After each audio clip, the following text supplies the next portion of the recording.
out the farm out near Mosgiel, Broham Park.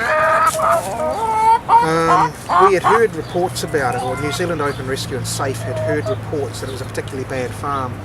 So I went out with a group called Open Rescue. I wasn't a member of the group, I just went out with them.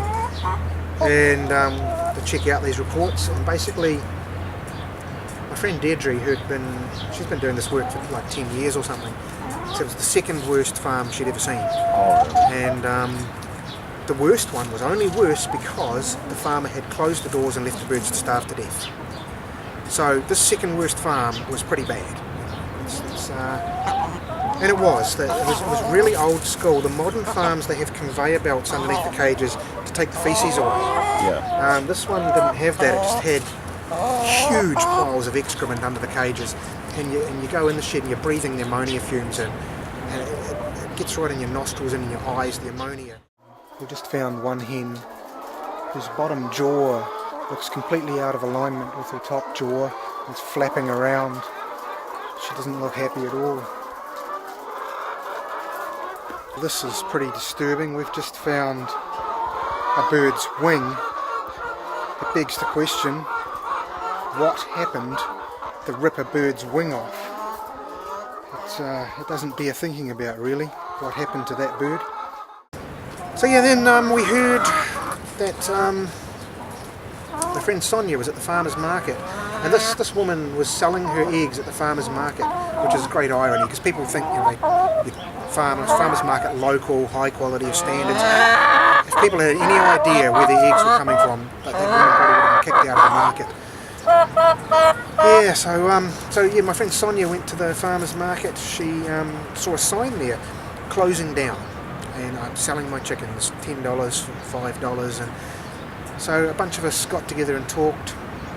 My girlfriend Hayley had actually had the idea we should buy that farm. Maybe Safe could buy it, turn it into an animal sanctuary or something.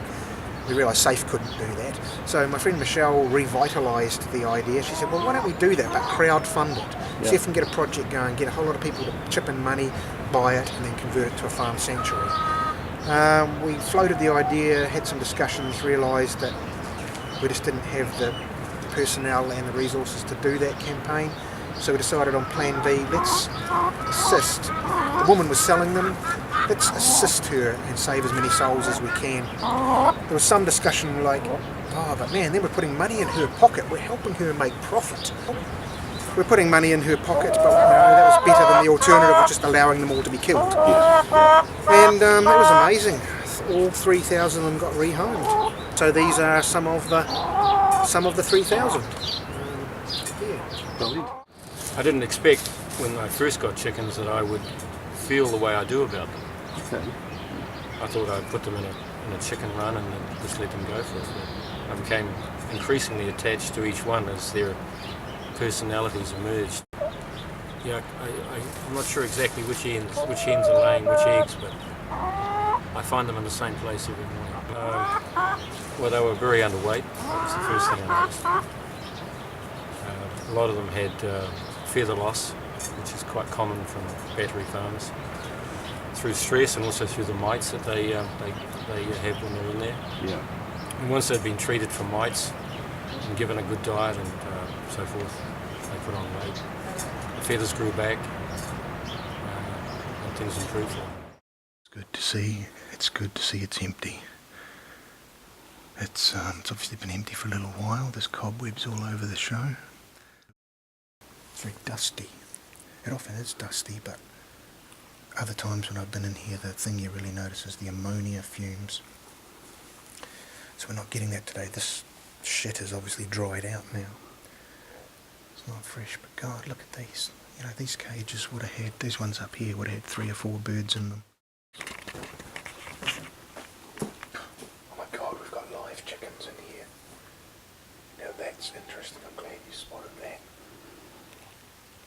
Fuck.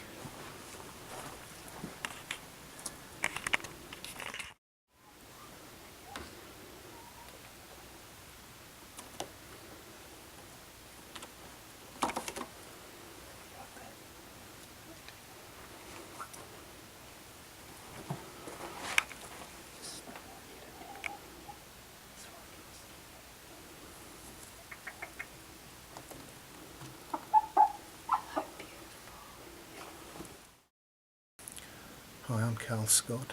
I'm back inside one of the sheds at the battery hen farm near Mosgiel. I was here a year or two ago, and all these cages we're seeing here had birds in them in an appalling state of health, in absolute misery. And it's really good to see these cages empty now. I would love to see the shed stripped out. I would love to see the cages smashed up somehow for scrap metal or whatever, so that they cannot ever be used again. But it is really good to see these empty now. This place was a thorn in my side for a long time, and good to see it empty.